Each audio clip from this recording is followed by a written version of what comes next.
Welcome back to the Ask Trainer Jeff Show. My name's Jeff McMahon, and this is episode number 4 of our discussions, and we're going to be going over New Year's resolutions, water, treadmills, and gym memberships. So let's get started with Abby's question.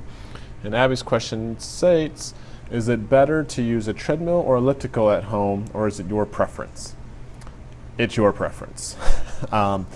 Treadmills are great if you want to start getting into 5Ks, 10Ks, endurance races, things like that. Obviously, it's not the same as running outside, but it's the closest thing you can do, especially on rainy days and stuff like that.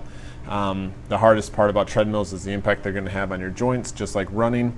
So you have to take the good and the bad, but if you're really an avid runner and want to get into it, treadmills burn a little bit more calories than elliptical, but not that much more.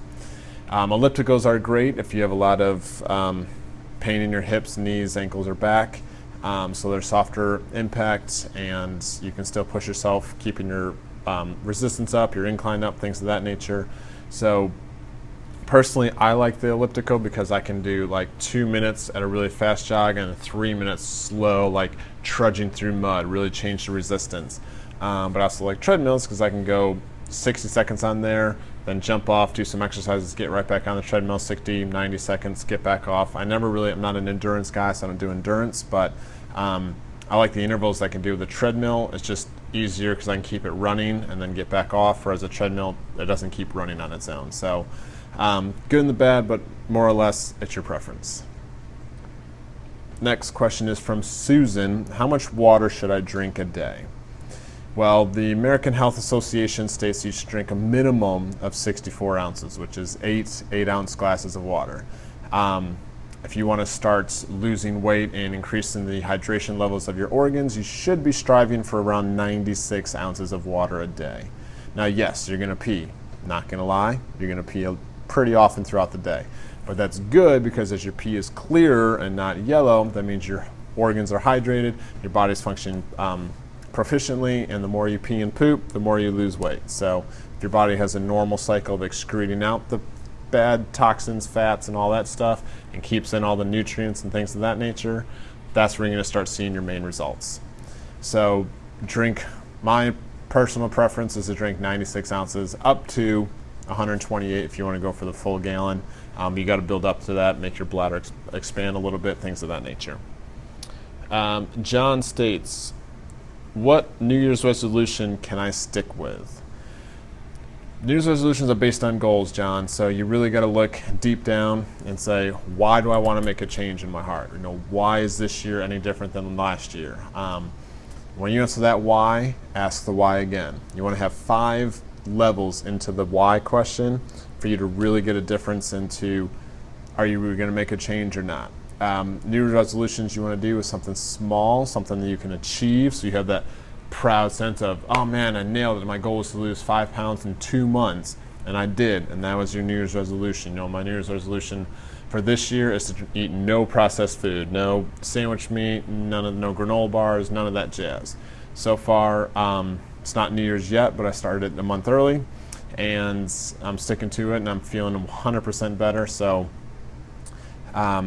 that's my plan, but again, it's something small. I'm not trying to go for a long term. I'll get something I can achieve, and then from there branch up and go on that way. So my personal reference to you would just be to say, ask the why, get 5 levels of the why, figure out if that's what you really want. If that's what it is, that's what your goal should be, and make it something you can achieve, so that way you get excited and want to keep going and going and going.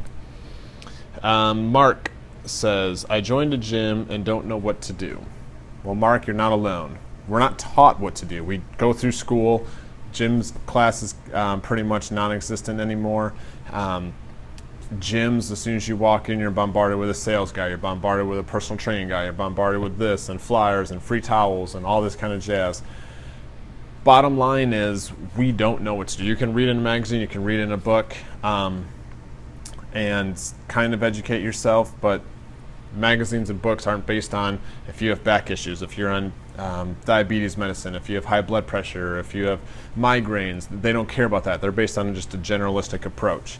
So if you don't know what to do in a gym, I would interview trainers and see who's going to be a good fit for you. Someone that has a degree is always a good start. Someone that has more than one certification. Someone that's been doing it more than 5 years and has a reputation for getting results, not just pushing supplements on people, but changing a whole lifestyle of people, and things of that nature. But do not be the guy that joins a gym, goes up on the treadmill for 20 minutes, and goes home at the end. You're not going to see any results. You're going to just fall off your motivation plane, and then you're just basically going to quit the gym and waste your money. So if you're going to go to the gym and you don't want to pay for a trainer or anything like that, my best advice would be to learn proper technique for free weights. That's where you're going to burn the most amount of calories, and that's where you're going to burn the most amount of fat, and understand the difference of interval training for cardio. Doing those two things will take you a long way.